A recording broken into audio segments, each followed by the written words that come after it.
You know Gray Bar for electrical parts, but there's one more thing you may not be thinking of us for that can help maximize your next project's total value. Our pre-project planning services are designed to help you win the bid, save on labor costs, and keep your installers productive across your entire build. The sooner you call us, the better. Because when we're there from the beginning, we can anticipate your needs and help you solve problems before they become problems. Yep, Gray Bar does that.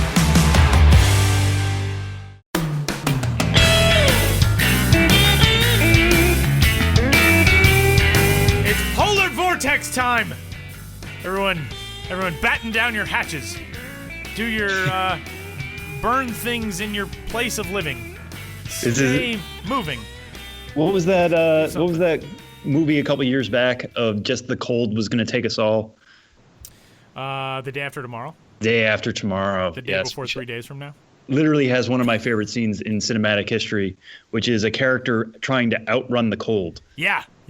The cold is freezing behind Jake Gyllenhaal, and he is just like sprinting through the streets of New York City while like ices over fire hydrants and sidewalks and stuff. Yeah.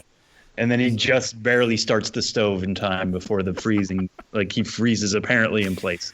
Oh, man. Which is not That's to mock totally that the cold, that we should note that I am in New York City, which was today a high of around freezing at 32 degrees. You are in Denver, which is not polar vortex country, correct? No, it is not. It is not. Right. We had a couple of cold days, but today it is, what do we got here today? It says it's 43 right now, so sucks for the rest of you. So the Rocky Mountains aren't even blue? Is that what you're telling me? No, it's not. You can't even tell if they're cold or not. Yeah, I know. That's totally a true thing, right? Like I've been led to believe by advertising that the Rocky Mountains turn blue when it's cold. Yeah, it's going to be in the 60s here by the weekend, so... So we do sympathize, is what I'm saying, is that we are in two places Chicago. that is not.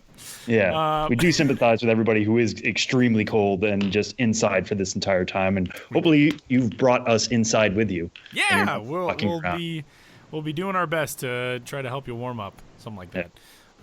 So hey, welcome into this week's episode of the Show Before the Show podcast, number 194. My name is Tyler Mon. His name is Sam Dykstra, and we're talking all things minor league baseball this week.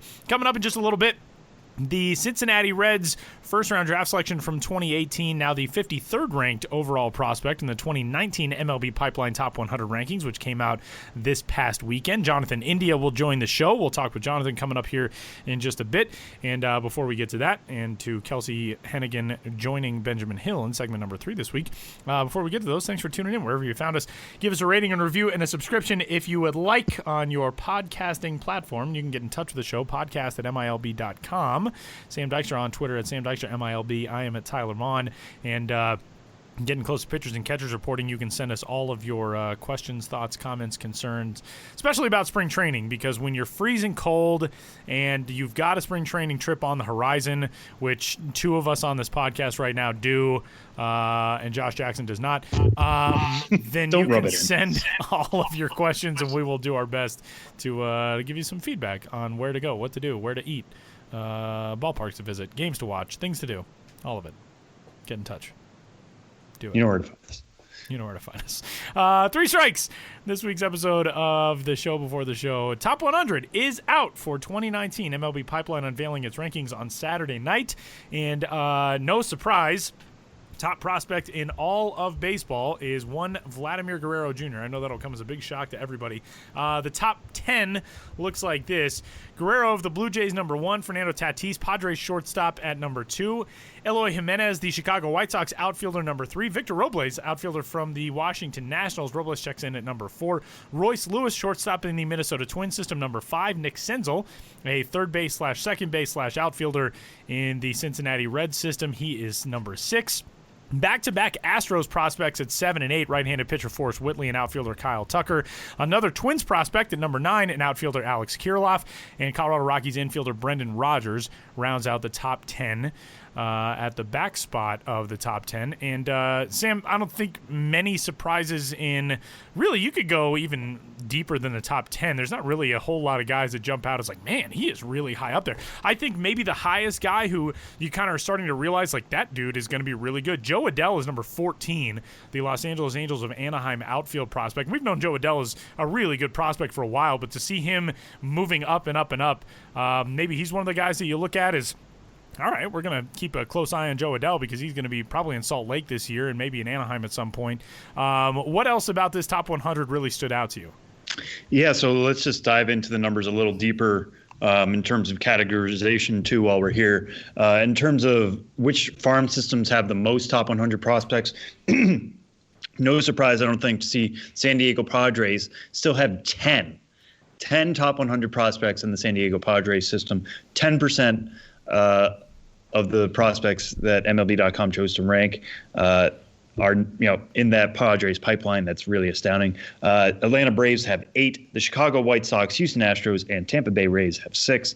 And the Toronto Blue Jays have 5, followed by a couple teams with 4 and 3. In terms of the bottom of the barrel there, all 30 teams are represented in this list. So no matter who you're a fan of, you're going to find somebody on here that interests you.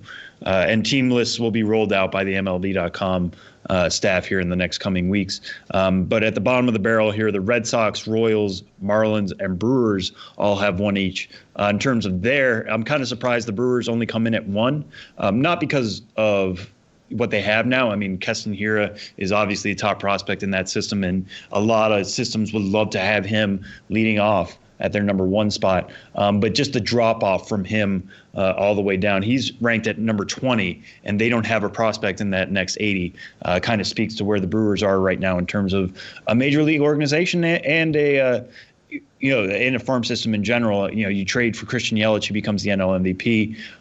You're going to have to dip into your farm system, giving up Lewis Brinson, giving up Monte Harrison, giving up Isan Diaz, Jordan Yamamoto. None of those guys are top 100 prospects, but it kind of speaks to what we're talking about here in terms of Brewers used to have a deeper system. They don't quite have that anymore.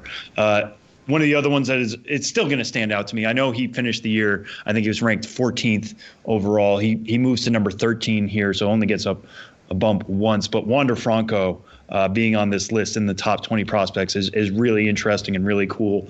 I know some other lists out there have had him as high as the top 10, some even as high as the top 5.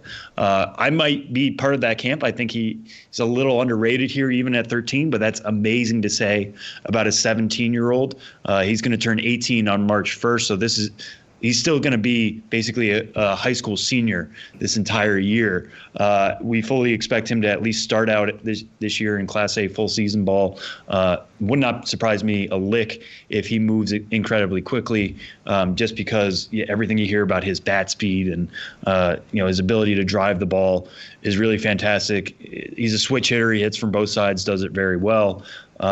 Could end up being a plus power hitter, which at 5'10", 189 pounds, that's his listed height and weight, is really, really something special. So would not be surprised to see him be put on the fast track, but this just kind of underscores just how good of a prospect he is at 17, because you don't find 17-year-olds. A lot, obviously 17-year-olds aren't even drafted yet if they're American born. So for him to be kind of entering what would be his draft year if he was American born, already the 13th best prospect in baseball, is still really cool and really interesting to me. But like you said, I don't think there's too many surprises here. I think Victor Robles still being at 4 is kind of interesting, especially coming off the elbow issue that he had last year. MLB.com still a big believer in him. Alex Kirilloff staying at number 9. I think they're the high people on him a little bit, but after, he was our breakout prospect of last year, for him to move into the top 10 is really cool. And this also, looking at this list, when I broke it down by position, 47 of them are pitchers and 54 are position players. Those of you who are doing math at home, that obviously equals 101. I'm including Brendan McKay in both camps on that one. It's pretty evenly split between position players and pitchers. That being said, the highest ranked pitcher this year is Forrest Whitley at number 7. And then it's Jesus Luzardo at number 12 as part of the Oakland A's organization. I think we're continuing to learn more about how we should value pitchers, especially at the lower levels here. Yes, there could be a time when, Clayton Kershaw might have been the number 2 best player in baseball at one point, but injuries are such a problem with young pitchers that it's tough to value, to put Forrest Whitley, who has a chance to have 4+ pitches and might be the most exciting rookie pitcher we see in all of Major League Baseball. We'll get into that in a little bit this year. As much as I want to say he's a top 5 prospect, the idea that, he could get hurt next year. He dealt with injuries last year. It's so much easier to see pitchers break down. We've already seen that Brent Honeywell and Michael Kopech are highly ranked in this, new top 100, but Kopech won't pitch in 2019. Honeywell didn't pitch in 2018. Alex Reyes is still a ranked prospect technically because he had a season-ending injury last year, and he's already undergone Tommy John surgery. So that's something just to keep in mind when you think like Forrest Whitley, his ceiling is, as Michael Jordan would say, the roof. It's as high as a pitching prospect really could be. Nice drop. But what? Nice drop. Yes. The ceiling is the roof. It's something we don't use enough, really. It's such a great euphemism. But you just keep that in mind. Like Whitley feels like he could be the pitching equivalent of Fernando Tatis Jr., of Vladimir Guerrero Jr. But with the way pitching prospects break down so much more easily, you have to take their scouting reports with a grain of salt, and that's how you end up with no pitching prospects in the top 5. So yeah, like I said, all 30 organizations represented here, team lists are going to be rolled out by that team. They do really good work here. Really fun to dive deep down into this, and we're going to have our own farm system rankings coming up in a couple weeks. We're starting to dig down into that now and start to have some discussions. We'll be breaking those down by position player, by pitching groups, by 21 and under talent, and then overall. So keep an eye out for that next month in February. So you can check out the new Top 100. MLB Pipeline has it up on the site right now. They'll be coming out with their top 30 for each organization in February. So stay glued for that as well. And Strike 2 this week. Top 100 only includes the elitist of elite prospects in minor league baseball. And there are a lot of guys who probably could be on that list who aren't, because there's some difficult calls to make when you get lower into that list. Who do you think, Sam, of players who are not top 100, who do you feel like could make it in there at some point this year? Yeah, the one I really have circled here is Vidal Brujan in the Tampa Bay Rays organization. He actually was ranked by MLB.com as the 4th best second base prospect. Second base, you might think like, oh, well, why isn't the 4th ranked second base prospect in the top 100? That seems pretty high. One thing to always remember is that shortstop prospects, a lot of them typically move over to second base. That you want to try to get them to be a shortstop for as long as you can. If it doesn't work out, you slide them over. That could happen with somebody like Bo Bichette. It could happen with Carter Kieboom. Even though those guys are pretty clearly top 10 overall shortstop prospects. So Brujan comes in at number 4, but it would not surprise me to see him move up significantly by the middle of next season. This guy is a plus runner. Everything I've heard about him on the field is he's extremely athletic, really cool to watch, really fun to watch. Has the chance to be a plus hitter. Like Franco is a switch hitter. He's a little bit more experience, obviously, for Brujan. He's 20. He'll turn 21 on February 9th. He's coming off a year in which he split time between Class A Bowling Green and Class A Advanced Charlotte, but stole 55 bases, hit .320 with a .403 on base percentage. The only real knock against him is a lack of power. He only had 9 homers and a .459 slugging percentage between those 2 spots. But even at Class A Advanced Charlotte, I actually did this piece a couple weeks ago about prospects who are not top 100 prospects, may not be on your radar yet, but had really strong finishes to the year. He went to the Florida State League, which we all know is a pretty good pitchers league, and he slugged .582 there. 4 of his 9 homers on the year came in just 27 games with Class A Advanced Charlotte. Certainly on the upswing. I think athleticism translates incredibly well to the upper minors and going into the majors. The Rays are at a time right now where they actually have a glut of middle infield prospects and major leaguers.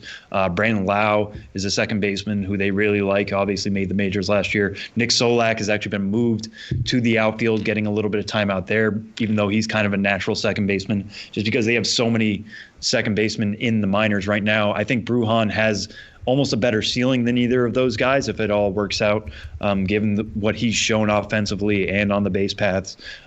So if he can either continue that at Charlotte or even carry it to Double-A Montgomery if they get aggressive with him and push him up a level to start 2019.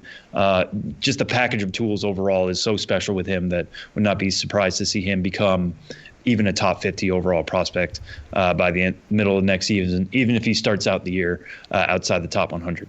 Those guys are fun to watch, the guys who make those big jumps from beginning of the season to midseason and then midseason into the following year.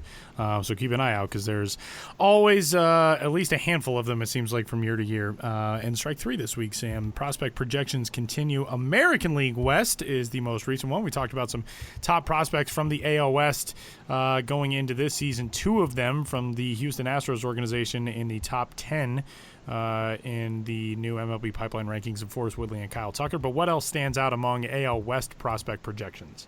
Yeah, so when I put this together, I was kind of thinking like the Astros were going to make for such a natural lead into this. Obviously, they've had a lot of player development successes in the last couple of years. Their rebuild working up to a World Series. And their system right now is pretty upper minors heavy, I would say. You mentioned Tucker made his debut last year, absolutely tore up the PCL when he was there. Forrest Whitley, we all expect to make a debut in 2019 as well. Those are two top 10 overall prospects right there. I thought, like, all right, well, that's a pretty natural lead. And then I dug into the Steamer 600 numbers, and it turns out Steamer really, really likes Josh James, which does not surprise me. But what did surprise me was that amongst rookie-eligible pitchers for the 2019 season, he's tied for second in terms of WAR projection over 200 innings amongst all the rookie-eligible pitchers. Steamer expects him to be worth 3 WAR next year. That's putting up a 3.96 ERA, 1.30 WHIP, and striking out 10.2 batters per 9 innings, over 200 innings. They basically expect him to be the third best pitcher for the Houston Astros behind, Justin Verlander and Garrett Cole. The Astros are losing Dallas Keuchel potentially in free agency. Plugging Josh James, if he were to actually meet these projections, would be an incredibly great fit. I love James's story. He's somebody who, coming out of the draft was not really that well thought of. He was a 34th round pick out of a junior college in Oklahoma in 2014. Some pretty good first couple of years, but really, hit a wall at Class A advanced Lancaster, as so many do. Stuff wasn't sticking out to the point where he looked like a top 30 prospect in that system. Actually got diagnosed with sleep apnea, started to make some lifestyle changes, went on a CPAP machine to help him sleep. He's talked in the past about having more energy. His velocity started to pick up last spring to the point where he was throwing 100 miles an hour when he made the major leagues.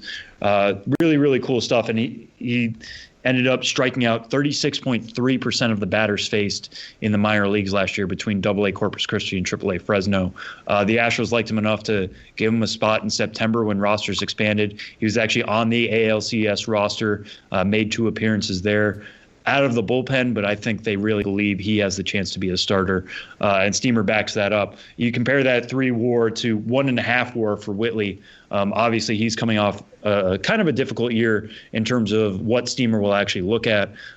He got suspended 50 games for violating the drug policy, had some other injuries of his own that held him from making additional starts in the upper minors. Really tore things up at the AFL, but Steamer doesn't consider fall league numbers for kind of obvious reasons. It only considers minor league regular season numbers.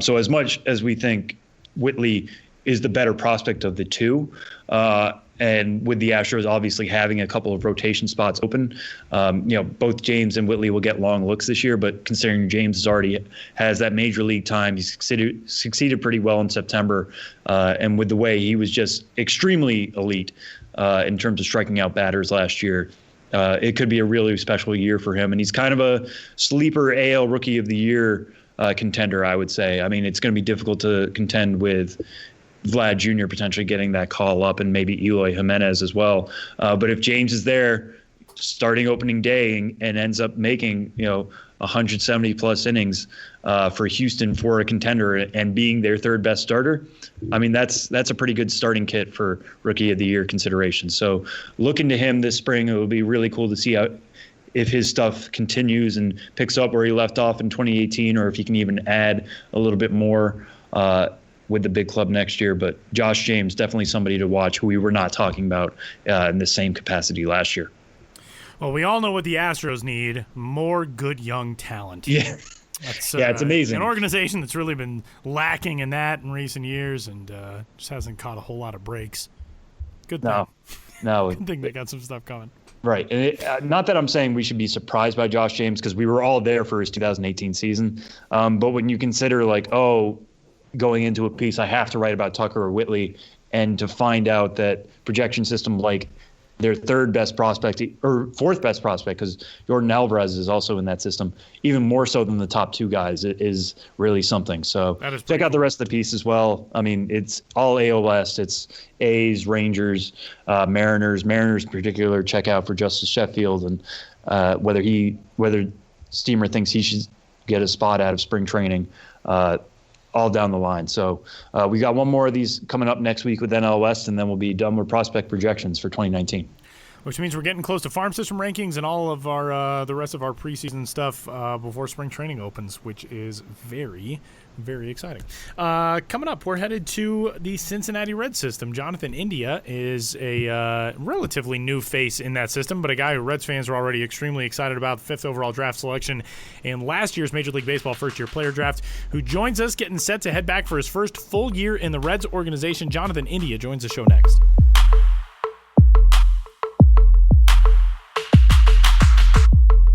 Cincinnati Reds organization is where we find this week's guest on the Show Before the Show podcast. The 5th overall draft selection in 2018 is Jonathan India, now the 4th-ranked prospect in that system, and a guy who's getting set for his first full year of professional baseball after a very long year of college and the draft process and 3 levels in the minor leagues. And you finally get to breathe over the offseason for a little while. Now it's like 2 weeks away from ending. How's everything been getting reacclimated to life away from baseball for a minute?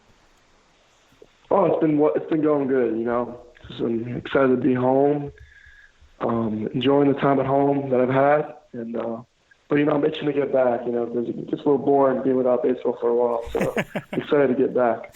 Well, Jonathan, take us through kind of what the last calendar year has been like for you. You go into your senior or your junior year with program that is of the, to say elite level, would probably be undergrading where the Florida Gators are right now in the college baseball landscape. But you go to your junior year, you bat .350 with a 12.14 OPS. You're the 5th overall pick in the draft. Jump into pro ball, you go through 3 levels there. When you look back at what 2018 was like, how do you describe that?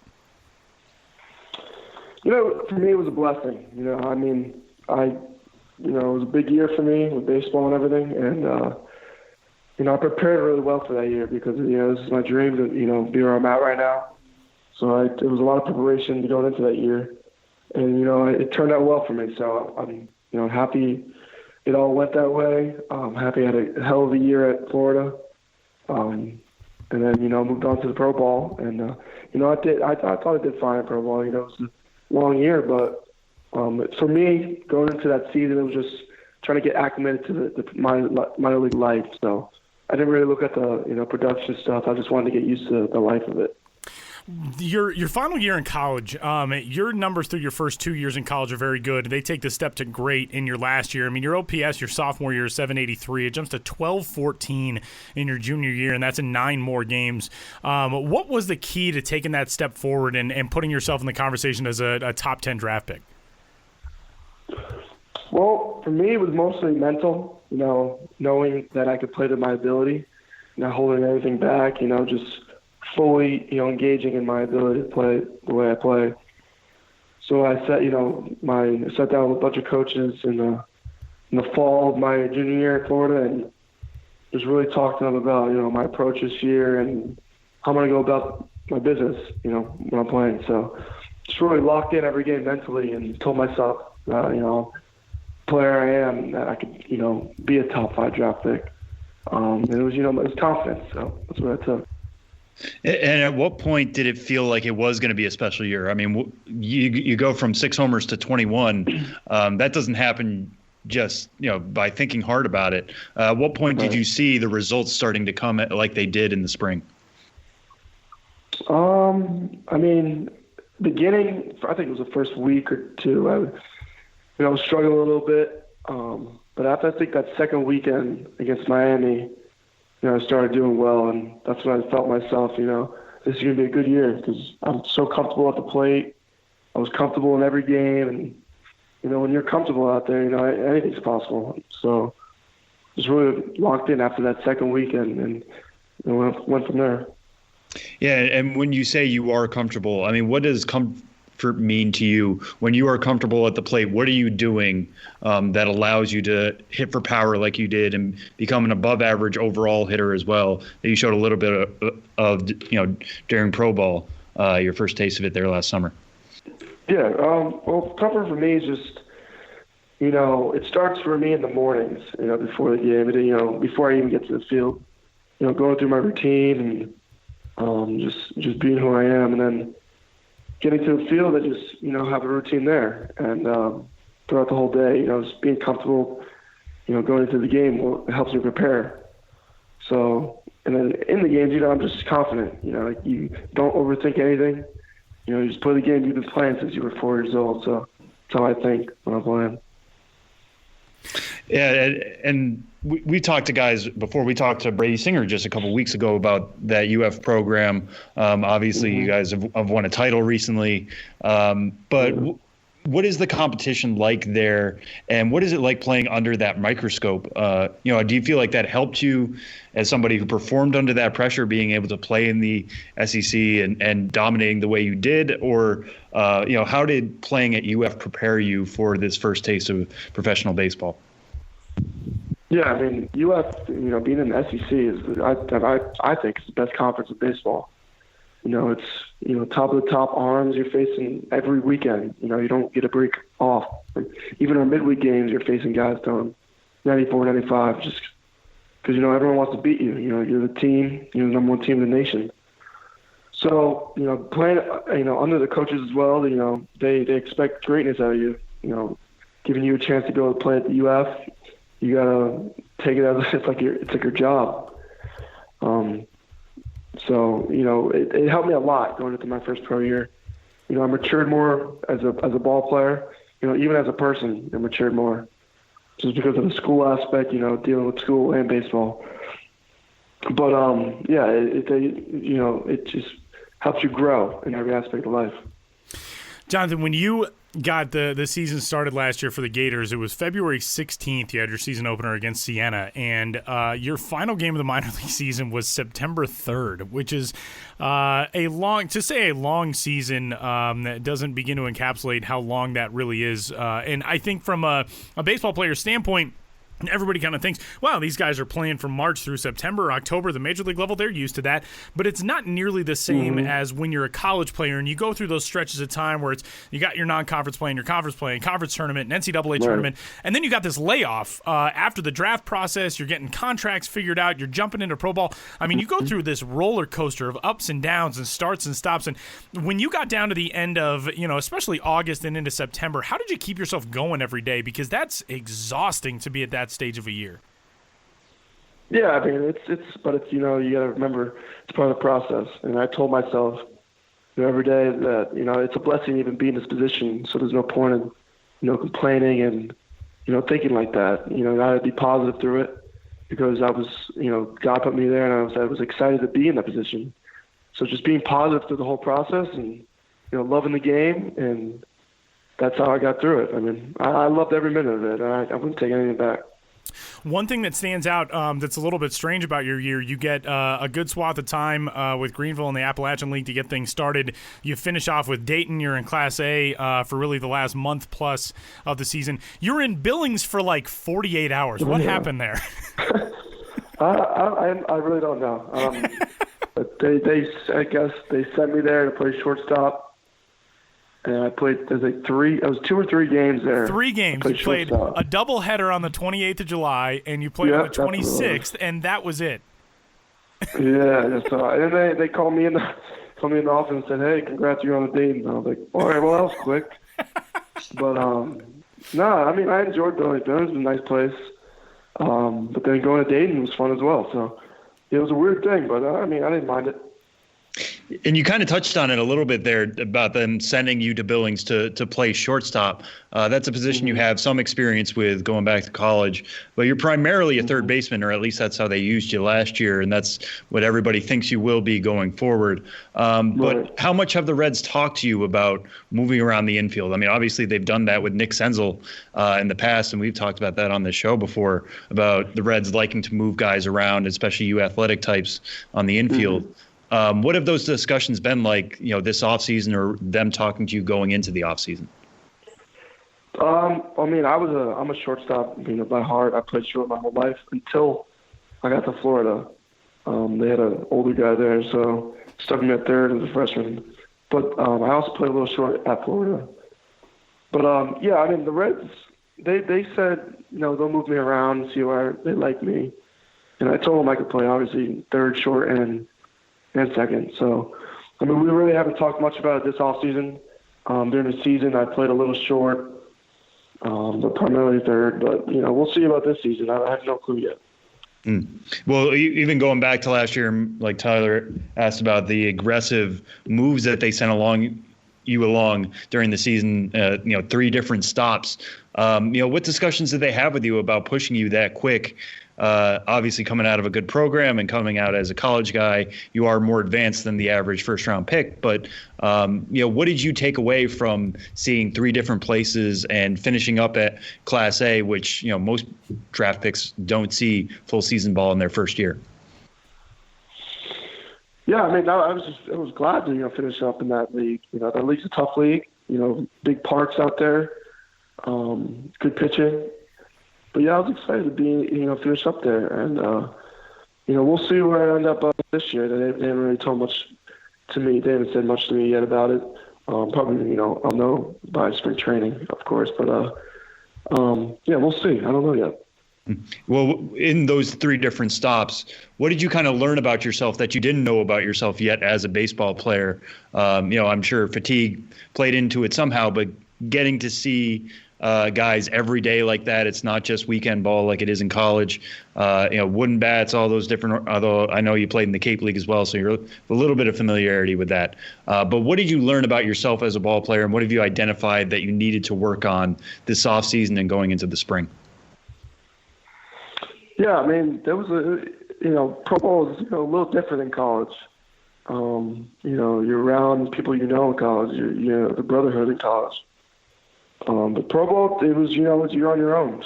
You're sent for yourself. And I mean, you make friends, of course, but, you never know when you're going to leave. You never know when the next day is you're going to move up, you're going to be sent, get released or anything. So it's like a job. So you got treated as your job. And I learned that, you just got to, keep pushing forward and worry about, be a good teammate, but you got to worry about yourself and worry about what you're doing. But yeah, that's basically it. Jonathan, being in Dayton for the finish of the season, 27 games there, Dayton is such a unique minor league atmosphere and a place where the Dayton Dragons have sold out, nearing now 1,400 straight games. They've got a sellout streak that goes back to like the 1930s, maybe not that long, but it's a long time. It's over 1,316 according to their Wikipedia page, which you always know is correct. But it's a ballpark where they pack that place every night, and the atmosphere is different from what you see at the vast majority of minor league parks. And Reds prospects get to be exposed to that at the Class A level, which is so cool. And I feel like a lot of people may not know that about Dayton. So tell us what it's like being, not only being a Dayton Dragon, but being somebody who came in with a good amount of publicity around you, and obviously a very high rising star in that organization. What was that like being a part of that organization for a month? It was awesome. That place was. I never expected it to be that many fans in a minor league game. So it was honestly more fans than we got at Florida, for our home games, which is surprising. So they averaged about 10,000 fans a night, and fans are really into the game. But yeah, no, I was glad I got to be a part of that.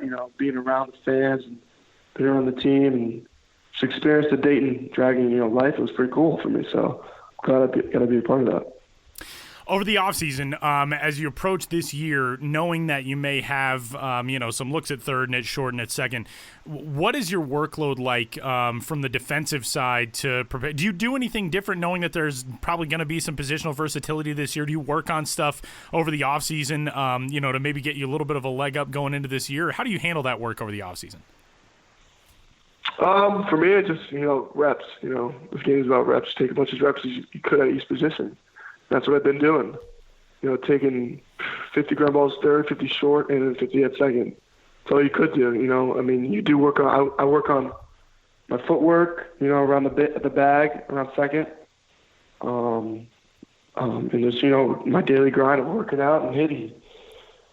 Just a bunch of reps at those positions, and that's how you can prepare for that. That's what I do. And speaking of reps, based on your college career, based on your minor league career, based on even your Cape League career, when you look back, who is your favorite pitcher to face? And I'll include Florida guys in that too, in terms of fall ball or practice or whatever. When you look back at who you faced so far, what was your favorite guy to go up against in battle? Well, for me at Florida, we inter-squatted a lot, and I loved facing Coar and Singer. Those were challenges for me. I think I did pretty good against them too. You can even ask them. We always had a good time. Yeah. Yeah. Did you guys keep stats on that? Each other. I didn't, but the coaches did, and I think it got them a couple times. But we always had good battles against each other, and I loved the challenge with them. Very cool. All right. Well, I just got two more quick for you. One of the things that you're going to learn now as being a pro player is you're going to read about your name coming up in trade rumors every once in a while. That's kind of come up in this last week with the Reds looking to compete this year. JT Realmuto seems to be on the trade radar, and when they're talking about the Marlins looking for big prospects back, your name comes up. Have you seen those? How much do you pay attention to them, and how do you kind of approach seeing your name now floated around like that? Yeah, I don't really pay attention to it. It's part of it's part of the business, so you really can't dwell on it or anything. But I just keep doing my thing every day. I work out and hit and try not to pay attention to it. Only thing that's on my mind is spring training coming up. So wherever I'm at, I'm going to compete and play to my best to my ability. For sure. And we'll leave you on this one. When you look forward at what 2019 is going to be, I know you said you don't know where you're going to start out yet. That's obviously still be determined after a long spring training coming up. But when you look forward to 2019, what would a successful 2019 first full season be for you by your standards? Just to move up in the levels, to produce at every level I'm at, depending, and just to play to the best of my ability and see what the organization wants to do with me. I'd love to finish up, even in the bigs, I would love to finish up there, even have a call up, but, we'll see. I just got to play my game and see what I can do. Yeah, and just one last one that I just thought of while you were talking about that in terms of preparing for the Reds and potentially moving up. You could be teammates with Nick Senzel. You could be teammates with Taylor Trammell, Hunter Green, some really exciting young names that they've added here, especially as the Reds kind of go for it. Who are you most looking forward to playing with for the first time amongst this group of young Reds prospects? I can't really pick one out. They're all good dudes. I got to know them this past instructs. They were there, just talking to them. Even at some of the Reds Fest, I saw them again, and just staying in contact with them. But they're all good kids. They're cool to be friends with. So I'm excited to play with all of them. They're all great players. And, I think we'll have a pretty good team when we're all up there. A lot of fun stuff coming up in the Cincinnati Reds organization. Jonathan India is the 4th-ranked prospect in that system. He is the 6th-ranked third base prospect in minor league baseball, according to MLB Pipeline, and number 51 coming out of last year's prospect rankings at the end of the 2018 season. And you can find Jonathan on Twitter, by the way, at Jonathan_India. And thanks a ton for the time, man. We really appreciate it. And enjoy the run-up to this season, last couple weeks before spring training, and have fun every minute, man. We'll be watching. Thanks, Jonathan. Awesome. Thank you, guys.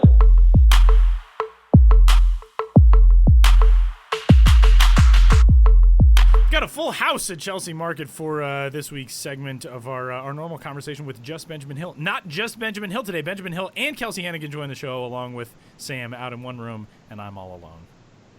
Hey, Tyler. It's very sad. Hi, guys. How is it being in a room together? I'm so bummed. This has turned into an intervention very quickly. Such FOMO for me. You can come to New York if you want. I know. I remember a couple years ago when I was out there like every other week. I don't know what happened. I never get to hang out in the offices anymore. You guys moved offices like a year ago, and I still have not even seen the new offices. We moved rooms. Moved floors, I guess I could say. I think people will be very interested to know that Kelsie doesn't even sit in the same section as everyone else. Yeah, This is the first time we've seen Kelsie this week, actually, so this is nice. They come and get candy at my desk. That's about it. I see them when they're hungry. People just, that's what they do. They make friends with the candy person. Well, Kelsie had a story up on the site last night. The Fresno Grizzlies have been teasing for a little while that they were going to be rolling out a new look, and it is a grandiose designed look. They did not rename the team. They're not the Fresno Grape Slingers or something. They kept Grizzlies, but they did go with a new look for 2019 and beyond. And Kelsie, run through this. There are some very interesting elements to this new design for Fresno. Yeah, I asked if they considered a new team name, since most teams are doing that now, doing the Hicksville Golden Doodles or something random. But they said they did a lot of research in Brandeis, and they talked to the community, and they went out and they realized that the Grizzlies already had such a strong identity in Fresno. They decided to keep the name, and they decided to mix up the color scheme so it's not just tied to one affiliation like it was before with the Giants and the Astros with the orange. Though now it is red like the Nationals. That was not necessarily on purpose. So they really were focusing on something that they could have forever and not just something trendy or something that'll change in a few years, which made me think about the Durham Bulls because they've had their logo forever and are not going to change it. So I think that's something that they really focused on. But yeah, it's really cool. They focused on the California state flag with the bear and the star and the red line at the bottom of the flag. And you can really see that in their uniforms and the logos. They also, this is the thing that grabbed my attention most out of this story, and Kelsie and I talked about this actually right before the story went live. They're going to go with red pants, red belts, and red socks, and apparently ownership wants players to wear red spikes as well, which I know back in the 1970s, I think it was Boog Powell who, when he played for the Cleveland Indians and they wore all red uniforms, he said he felt like a giant walking blood clot. They're not going to have red jerseys, which I guess helps, but red pants this is going to be a loud opening day. That's the primary home uniform too, the cream colored jerseys with red pants. Yeah, they tweeted a photo of Dennis Eckersley with that Indians team saying thank you for being the OG red pants wearer. So they're pretty excited about it. In the pictures, the red hat and the red pants don't seem to be the same shade, so that kind of bothers me, but hopefully in real life and when they're actually on the field, it won't be so different. And one thing we should point out as well this year is that Fresno is changing affiliates, right? So they were previously an Astros affiliate, and the orange kind of made sense for that. Now they're moving towards the Nationals, which was one of the more interesting PDC changes of the offseason.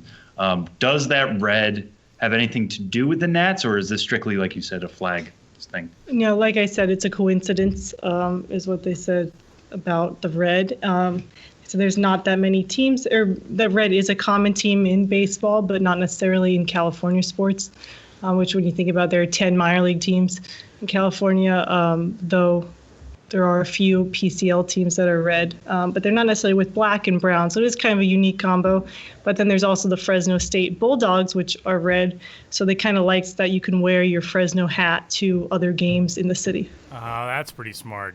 I had not considered that. That's a really smart idea. I noticed one thing last night. They also tweeted out that the Fresno high school baseball team was at the unveiling, which was pretty cool. And it seems like, even though it's not a complete rebrand and all that type of stuff, it's still a way to get the community involved and get people excited about something else, which is, you're always looking for ways to do that. And in January, for a team that already has such a loyal following, kind of a cool way to reach out and see your fan base engaged in the middle of the offseason.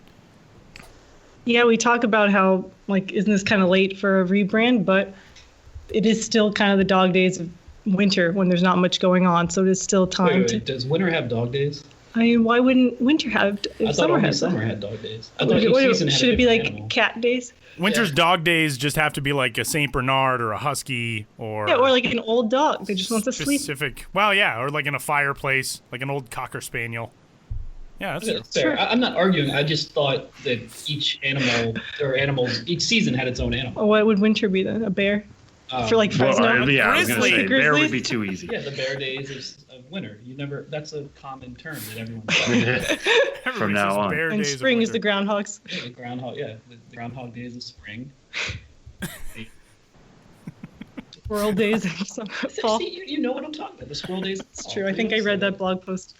Anyways, to get back on track just a little bit, Ben, in kind of the day 2 story of this, Kelsie wrote up the first day when this came out last night. And you're being on Mill Twitter or just seeing comments around the league or various leagues, what do you think the reaction to this has been so far, especially the red pants element? Do you see this being a thing going forward? Could this be like the next piece of Mill fashion, you think? Not red pants specifically, but just different than the white and gray that we see like almost every other team. Yeah, I'd be totally guessing, but I wouldn't be surprised just with teams, just the larger trend with names and logos and everything else of just trying to get attention. I wouldn't be surprised if other teams might down the line think, we could have some attention getting pants, because you don't think of pants as getting attention. Baseball pants are, Kelsie. Never mind. Yeah, she would care not to elaborate, but In terms of their color. yeah, so I wouldn't be surprised if that direction teams head down. Red is pretty specific. I'd be surprised if a year from now we're saying, oh my God, another team with red pants. Like, The Augusta Green Jackets going the red pants was a major choice. yeah, but it's getting attention. I think of all the elements of this new logos that were unveiled last night, it's certainly the one that people are commenting on the most, and probably by design. A lot of those comments are negative, but when aren't they? We can kind of brush to the side we'll at this see. point. We'll see how it plays, with the fan base during the season, and how the players respond. If they're going to just be grumbling, like, we might not get too many public quotes about it, and be grumbling about that, like this is ridiculous, like That's what I'm interested to see. Yeah. Or are they going to embrace I was it? gonna say, do players care what they wear? Yeah. Yeah, they do. I think they very much do. Button or something You mean care what they wear as regards? on the field, On like the the- color. So some of the promo jerseys can get a bit much for guys, I think, and Yeah, but there is that minor league mentality that you hear all the time. That kind of like cynical minor league player mentality of like, don't like it, play better, right? Red Sox aren't wearing red pants.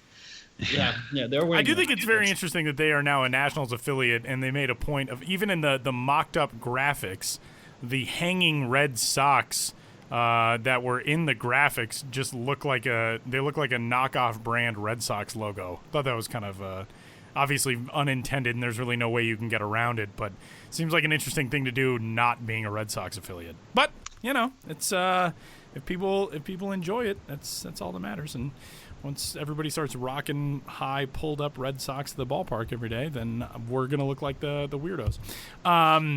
Ben, at this stage, I mean, it's January 30th. So we are, I saw a post yesterday, 70 days away from opening day, from home openers. This cycle seems like it should be coming to an end, right, as far as rebrands and redesigns? Do you know if anybody else is still out there? Well, perfect segue, Tyler. I'm currently working on a story right now, which I've done the last 3 years, I believe, a rebranding roundup. I always like to call it a rebranding roundup, but a rebranding roundup, because with the unveil of the Grizzlies uniforms yesterday, that officially ended rebranding season, which began in mid-October with the Syracuse Mets. And then the Fresno was the last of 8 teams that either changed their primary logos or unveiled a whole new identity. So I'm in the process of writing a story, wrapping that all up. We might see some anniversary logos, some stray, side things, but we're not going to see this offseason any more true unveils. So gave us a lot of material, a lot of great conversations, a lot of laughter, and a lot of tears. But it's over now. That's just Ben. Yeah, that's just me. But it's over now. So, with that, tomorrow, the same day this podcast drops, there'll be an article on MILB.com randing it all up. I just got that. I know. Yeah. See if that makes it through edits. But yeah, so moving on to the blog, you kind of had a fun blog post last week. We talked about this on the podcast about Hall of Fame paths that went through the minors, obviously. But you kind of, speaking of rounding things up, rounded up some of the defunct teams that these guys played for who are going into the Cooperstown Hall of Fame in 2019. So what were some of the bigger or more, I don't know, like the less famous names in terms of minor league teams that your research brought up? Yeah, I was inspired to do this. Sam, you and Kelsie went to the press conference and did your articles based on getting some great quotes at the press conference. And I used to do that years ago, that was kind of articles, and I don't totally miss it, but I started to feel like, it's like Hall of Fame season. I need to tie that in the minors, and you guys had it covered on your end, and I had just done a blog post about defunct ballparks I had visited, so I merged the two, and I was like, let's go to Baseball Reference and see what teams these players played for that are just completely defunct entities. I think Edgar Martinez was probably the most interesting. I mean, one, he didn't get into the Hall of Fame until his 8th try or something like that. 10th try. Yeah, 10th. And he didn't become a regular full-time player until 27. He was 27 years old. So his minor league career goes back a long ways. And so you look where he started with the Bellingham Mariners in 1983 in the Northwest League. That's a team I just never really thought of too much at all. And he went from there to the Wausau Timbers. Played in Wausau, Wisconsin in the Midwest League, and then they relocated and became the Kane County Cougars in 1991, I believe. And then he went from there, and never forget, the Calgary Cannons. And he spent a ton of time with the Calgary Cannons because he was hitting well, but just didn't really have a place to break in with the Mariners. So he spent parts of 4 seasons in Calgary, and I just kind of looking back at those sort of things and being like, wow, we don't think of these teams very, very often. And just, the Hall of Fame induction or the announcement of the election results just gave us the opportunity to do that. A side question that came up with Edgar Martinez is he played 600 or 700 games in the minors. And I was trying to think, who was the last Hall of Famer who played more games in the minors? And I asked next. What do you mean? Who's a guy right now that's struggling between a AAA and the majors? Who will then become in the Hall of Fame? Yeah, that's kind of like we call him a quad A player, but he actually will make it. It's interesting to think there could be some 26-year-old out there right now. Or Alan Craig. Yeah, there you go. I don't know about Alan Craig. You heard it here first. Kelsie thinks Alan Craig is getting into the Hall of Fame. I said he could. His career could change like Edgar. Absolutely. Well, I asked this question on Twitter, and I expect Twitter to eventually. There's always going to be, 2 or 3 dudes, not to stereotype, but they're almost always dudes who say, you know what, I'm going to spend a lot of time trying to figure this out. And no one answered. No one gave me an answer. Someone brought up Wade Boggs, who was just a few games behind Edgar in the amount of minor league time he had, but no one was able to say. So if you know who was the last minor leaguer to play, or last Hall of Famer to play in more minor league games than Edgar Martinez, please let us know, please. And so anyway, my blog post goes on like that. I think Edgar Martinez was the most interesting, but you've got Mariano Rivera with the Fort Lauderdale Yankees in the Florida State League. He moved up from there on to the Albany Colony Yankees, a AA club that eventually became the Connecticut Defenders, and which is now the Richmond Flying Squirrels. Anything else interesting here? Not really. I don't really write interesting things. Lee Smith with the Pompano. Is it Pompano? I believe so. Pompano Beach Cubs in the Florida State League in 78, and the Wichita Arrows of 1980. And Wichita is getting a team in 2020. The Arrows?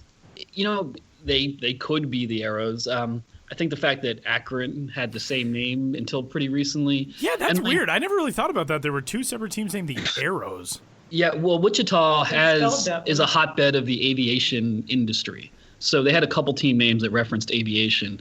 But I've seen quotes from the front office that's heading into Wichita, which is currently the New Orleans Baby Cakes. And they've indicated they probably don't want to do something aviation related, if I have that correctly.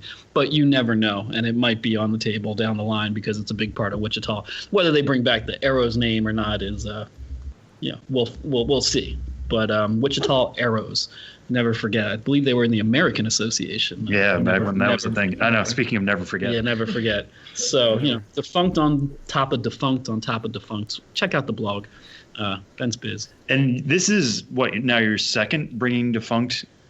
Yeah. Well, it's such a great play on words. Well, that's what I'm saying. Like, yeah, what are you gonna do to keep this going? Do you think of the pun and then think of the story? Yeah, all my story ideas are a pun first, and then I have to actually write an article based on it, which can be pretty tedious, but it's how a true artist works. Yes. Well, now I'm trying to think what other things could fall under this purview. Maybe the American Association isn't something we ever talk about that much. I already stole that idea. I wrote a story like 2 years right. ago, Sam. Thanks. Yeah. I'm just plugging your story, Tyler. That's all. What about defunct concessions? Like weird food that are no longer. Defunct concessions. That'd be a good way to bring defunct. I mean, bring defunct. I would definitely bring some. Oh, God. Yeah. I mean, I think you mean defunct concessions of things that like people don't sell anymore, as opposed to like rotting storehouses of food. Oh yeah. Oh yeah, like that, like the. Let's write a big story on food spoilage or something like that. Yeah, Fifth Third Burger, R.I.P. Those sort of things. That'd be fun to think. It's like, what is something your favorite team, used to sell that they once don't? Did. Maybe we once should made big waves up. with. Yeah, that's not a bad idea. Yeah. If My anybody favorite has any things are when suggestions of a ballpark food that your favorite minor league team doesn't serve anymore, and either you want brought back or you just want it remembered, let's remember some food. Yeah. I love remembering. Yeah. Send it to the podcast or send it to Ben directly. Yeah, please. Send your suggestions, not the food. Yeah. We just have or the food. It's fun. We'll accept it. Yeah, Kelsey's all about it. You can put it on her desk next to the candy. You could offer people like a corn dog when they walk by or something. If you bring it out, people. Yeah. I love when we just have on-air production meetings about like what should we write next. Seems like a good plan. There are some big anniversaries coming up in baseball in the next calendar year. Major League Baseball will be celebrating its 150th anniversary in 2019. There was a jersey patch that was leaked the other day. The Minnesota Twins posted pictures of Nelson Cruz in his new Twins uniform, and they accidentally leaked the MLB 150 jersey patch that will be worn by teams in the big leagues this year. It is also Jackie Robinson's 100th birthday this year, and I know Jackie Robinson, we've had a lot on the site in even just in recent years about Jackie Robinson's minor league time, but we're gonna have some other cool stuff coming up in honor of his 100th birthday. Ben, do you have somewhat of a preview of what fans could see in some of our Jackie Robinson content? Well, the most recent thing I've written on Jackie Robinson was about his legacy in Daytona. The Daytona Tortugas play in Jackie Robinson Ballpark, and that's a reference to the fact that Jackie Robinson spent 1946 spring training with the club, with the Brooklyn Dodgers organization, which was his first spring training within the major leagues, and he wore number 9 during that spring training. So the Tortugas actually wear number 9 on Jackie Robinson Day to get a special permission to do that. So there's a lot of history there. Through the years, we have done a lot of Jackie Robinson stuff, and there's a lot of interesting, little detours and side paths you can take down when it comes to Jackie Robinson, and his story about playing for the Montreal Royals in the International League in 1946.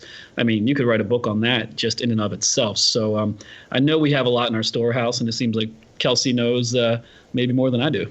Yeah, our history writer Josh Jackson has a new story coming out about Jackie Robinson in his minor league days. So that will come up Thursday morning. And then, throughout the day, we'll just be celebrating all these stories, kind of like what you touched on with Daytona and Montreal, just celebrating his time in the minor leagues before his historic run in the majors. And one of the more fun things we have on the site as well, we might have this up tomorrow. I'm sure we'll be sharing it, but if you need to see it another way, just Google Remembering Jackie Robinson, MILB. We actually have his game log from 1946, which is really, really neat. That's from the 1946 season with the Montreal Royals in the International League. We have box scores going back from the Sporting News that year. You can click on dates, see some more details from that.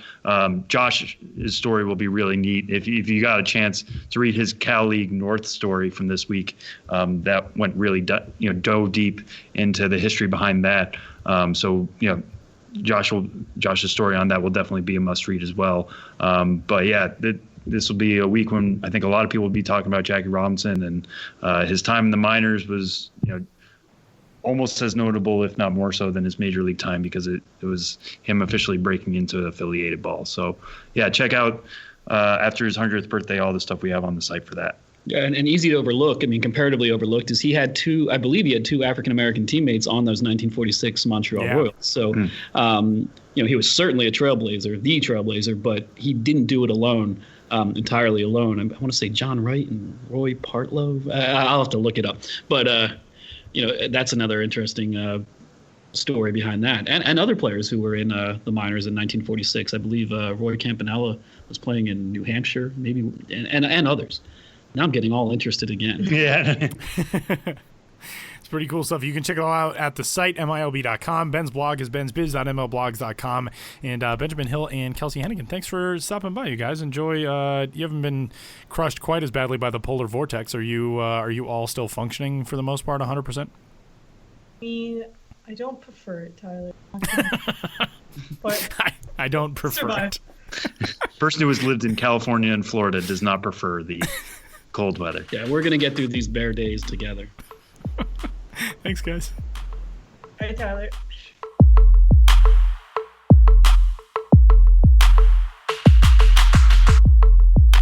Do you have your dates already set for your spring training trip?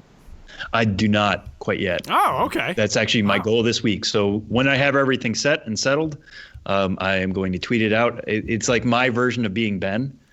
I get to tweet out an itinerary and tell people where I'll be and all that kind of fun stuff. I got to look at the Grapefruit League schedule, see when teams are in town, and that just makes it so much easier, rather than going to Clearwater only to find out that, half the system is on a bus to Dunedin that morning.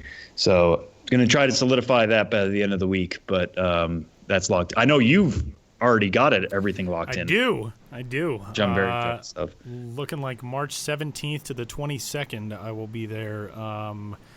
It's another one of it's a very Tyler Mon span of weeks. I'll be like on the road for a broadcasting engagement, going directly to Arizona, and then leaving Arizona to go to another broadcasting thing right after it, and I'll be gone in total for like 2 weeks. But I get almost a full week in Arizona, which is super exciting. And it's my favorite week of the year. Every year, that is my favorite week of the year, getting a chance to go to. The only reason that it's my unquestioned favorite over the last couple years is I haven't gotten a chance to go to the Arizona Fall League over the last 2 years, I think now. That is, we talk about that year in and year out. If you have a chance to go to the AFL, go there. If you don't, and you have a chance to go to spring training, then go to spring training because it's awesome. And specifically go there when Tyler is there. Yeah, do it. Without Josh Jackson this year, it's going to be lonely in the Grand Canyon State. Huh? Yeah, I'm not super thrilled about not getting to make up terrible inside jokes with Josh that we run into the ground over the following 6 months, but that's okay. We'll have to do it a different way. We last year planned a trip for the three of us to hang out here in the Centennial State. Josh ended up not being able to make it, so this year the three of us are planning, hopefully at some point, three of us being me, Sam Dykstra, and Josh Jackson.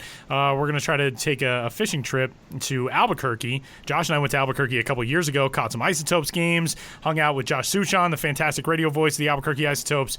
So hopefully we'll get a chance to do that, and then we can just give Josh a whole bunch of grief for not being able to make spring training. We can do that in person. Yes. Rather than me just subtweeting him all the time. I thought that was going to be the whole point of the trip. Instead of fly fishing, it was just giving Josh... Just making fun of Josh. Yeah, pretty much. By the way, Josh had a terrific story up on the site this week, which you should go check out. Josh is he's transitioned into a role as one of our main feature contributors and feature editors. And Josh had a story up on the site about some history in the California League, especially in the California League's North Division, which obviously has changed a lot over time, but the 1940s and the 1950s, all of the teams that are currently there basically can trace their roots back to the 40s and 50s when the league was first formed. But it's played in the shadow of World War II, and the way that league formed coming out of the wartime period, and the Cal League had some fascinating history, and I feel like probably gets undercovered, but not as long as Josh Jackson is around, because Josh is on the beat. Yes. Just check out the site, nmilb.com, and read Josh's story, because it's terrific. Yeah, no, one of my favorite things about that last segment we had with Kelsie and Ben is Kelsie calling Josh our history writer, which he 100% is. Yeah, he really is. Whenever Josh goes deep into a subject like that, and the stuff he finds, and it is stuff that doesn't get talked about enough, and I think we're a good site for that. We can kind of bring some of that history to the foreground. And when I say we, I almost exclusively mean Josh. Anytime he writes a history story, and I include that Jackie Robinson piece he's got coming out in that, it's really cool and really worth your time. So keep an eye out for that stuff whenever it comes, and do read that Cal League story when you get a chance. Either right now after we finish up with this podcast, or sometime over the weekend. So you can check that out on the site right now. For Sam Dykstra, I'm Tyler Mon. Wrapping up this week's episode. We will talk to you next week. Show Before the Show podcast from MILB.com.